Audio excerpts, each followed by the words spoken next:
Hi everybody, sanibonani. Welcome to my channel. Igama lami nguNtando Mdleje, and on this channel sikhuluma ngama-reality TV shows, ama-celebrities kanye nama-YouTubers. If it's your first time joining me today and you really like my content, ungakhohlwa ukuthi ucindezele usubscribe button la ngezansi. Listen you guys, kuningi kuyaphithizela. People are together, not together, all of that, okay? Tolass Mo and Mome are just reconfirming. Okay, they're like, listen, if you were not sure, if you were not sure that we are together, be sure. Okay, here is a stamp. Tolass Mo just posted, you guys. I don't know. I kind of feel like because watching both sides, they are like Mome and Tolass Mo. They are presenting two different pictures of what's going on or what has been going on in their marriage. I don't know why, because a lot of the times Tolass Mo does seem a little bit unstable. When he's doing these interviews, like emotionally, I don't know why I'm tempted to believe him more than Mome, because it does feel like Mome did want to work on her marriage. So she is protective of the marriage and so does not want to tell the things that are happening in their marriage, whereas Tolesmo has been telling us everything. Okay, I'm sure it's not everything, but it's a little bit more than we should have known about his marriage, especially since he was still planning to work things out with his wife. Let me say this, you guys, before I forget, okay? Cats. Okay, if you are cats, I'm not saying the real cat in this situation, which is the girlfriend, Katol Esmo, the girl who was his girlfriend for the time when they were separated with his wife. If you are cats in your situation, guys, think again. Like, think again. Unless you are somebody that does not mind dating a married man, just don't do it yourself, like, because that man is not going to get a divorce. Okay, it's more likely that he's not going to divorce his wife. In fact, one day he's just going to be like, "Eh, mina ngifuna umfazi wombheka, hamba ekhaya." Okay, because you guys think about it, you guys, you have a wife here, beautiful wife, beautiful ambitious wife with beautiful kids, with a beautiful home, and then there is you, kids.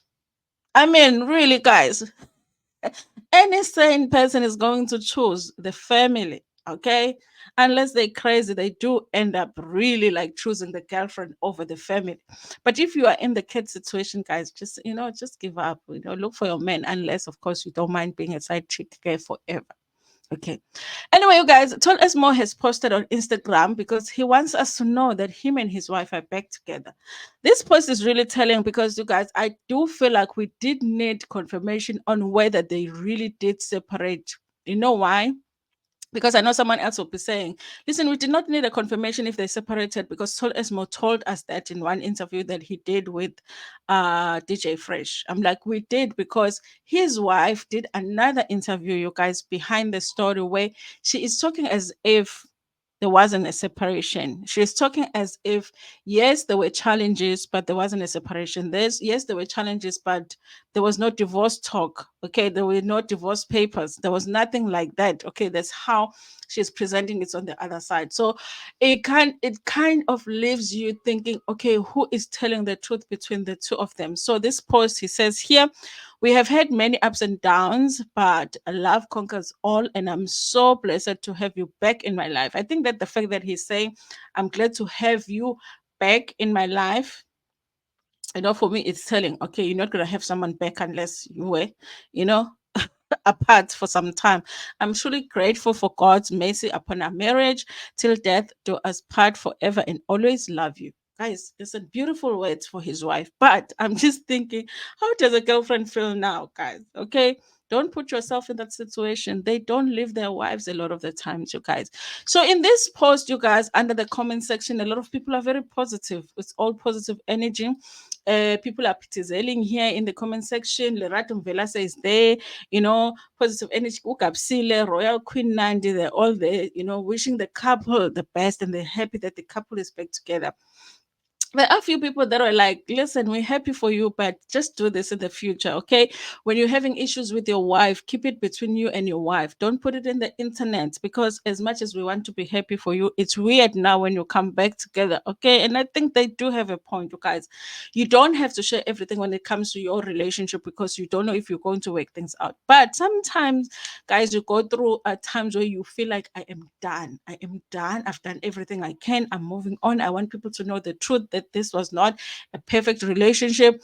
And then I can move on with my life. But then 2 months later, you're like, kanti apha greener pastures, and then you're like, hey, utshani buqothukile lana, I'm going back home, okay? Then you end up going back home when you really thought that you were done. I think that it's possible that this is what is happening with Tolass Mo. Anyway, they're back together, you guys. So listen, when it comes to the interview that Mohammed did, watch that interview if you just want, because she is an inspiring person to listen to in terms of like her life, her career, her being a mom and all of that, you guys. It's more about her, just her life.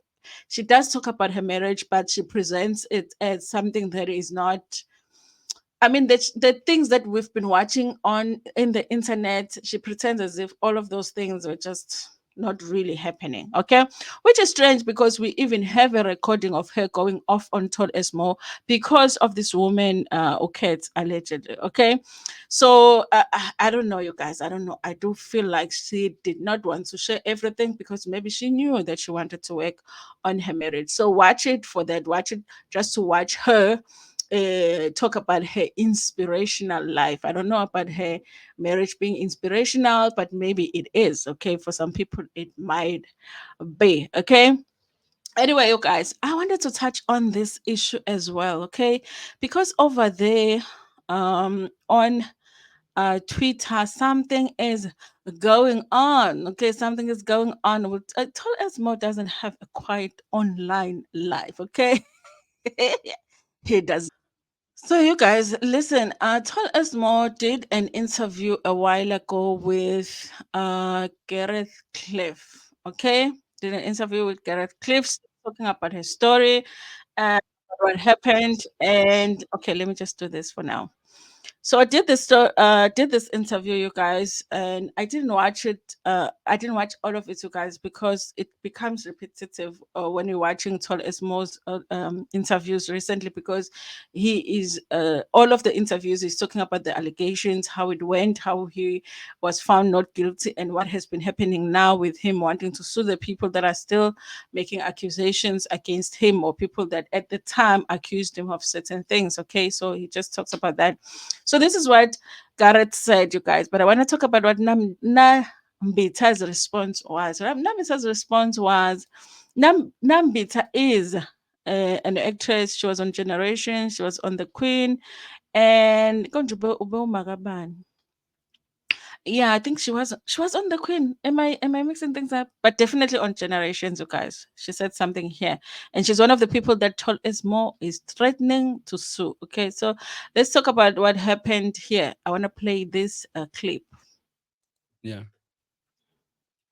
I don't know the details of any of this, but I'm going to say something controversial that will get me into more trouble than anything you've said so far, because you're just telling us the truth. Yeah. I think that if you make false allegations against someone, you should be punished to the degree that they would have been punished had they been found guilty. Correct. A lot of people have been advocating for that as well. They've been saying that. I'll explain why I think that, and then we can get back to your story. But Shoot.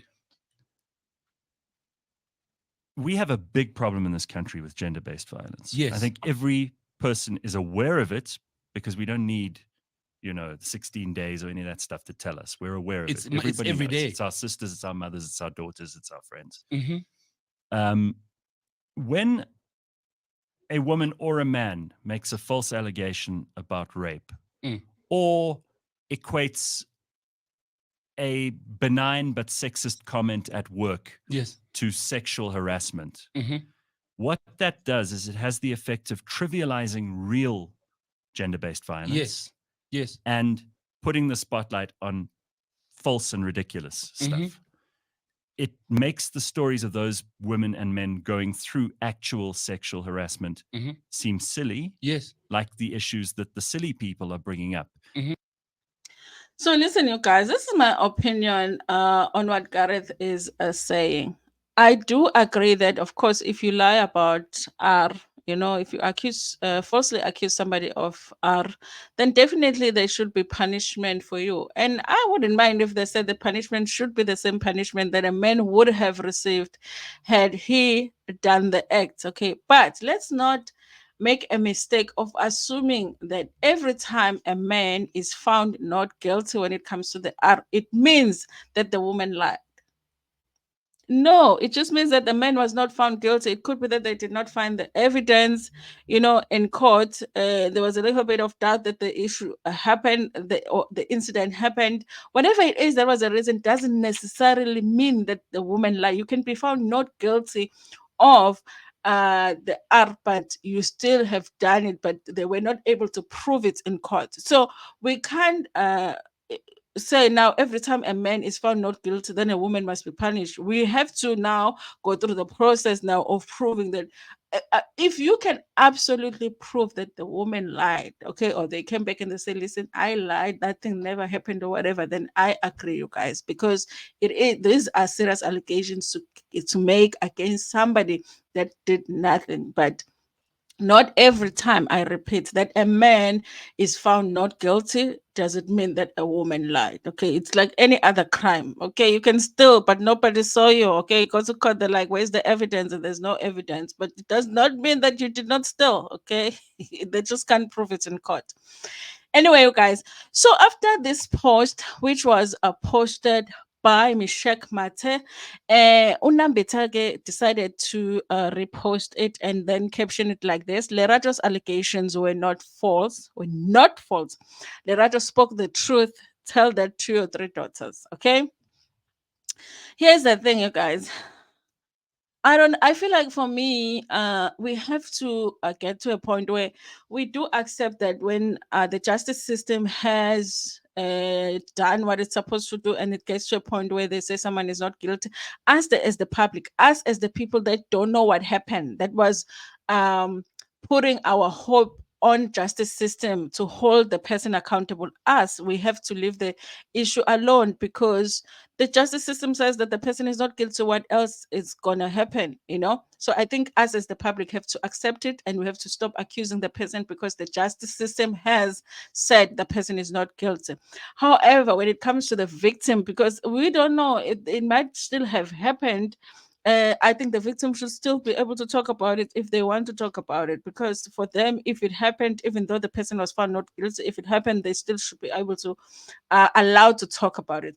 Now, you guys, in this situation, I do feel like it's risky for now people to still post about this and accuse Tolass Mo even after he went through the court system and the court found him not guilty. Okay.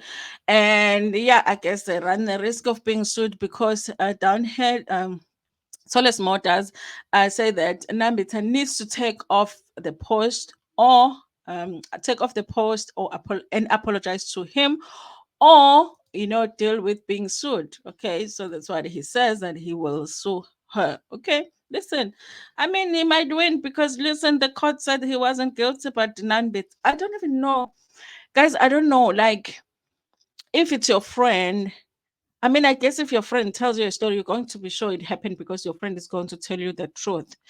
But at what point do you get to a point where you're like, you know what, let me just not post about it online at least, okay, even though you believe it deep down inside that it happened. Okay, I don't know, you guys. I feel like Nandipa is taking a big risk here, still posting about it, but that's what she believes, that Lerato was telling the truth, and that nothing she said about Mo was a lie. Okay, I don't know. Guys, I'm interested to hear what you think about this in the comment section. What you think about Mo and Mama being back together and confirming to us and reconfirming. And also, what do you think about this Nambita situation where she's still posting about Tolass Mo being I basically she's saying Tolass Mo is guilty, because if she's saying Lerata told the truth, then that means that Tolass Mo did commit the crime. Okay. Anyway, thank you so much for watching this video. Please like it before Pumegona. Share it with your friends, with your family, and even with strangers. And Tanda Kakun.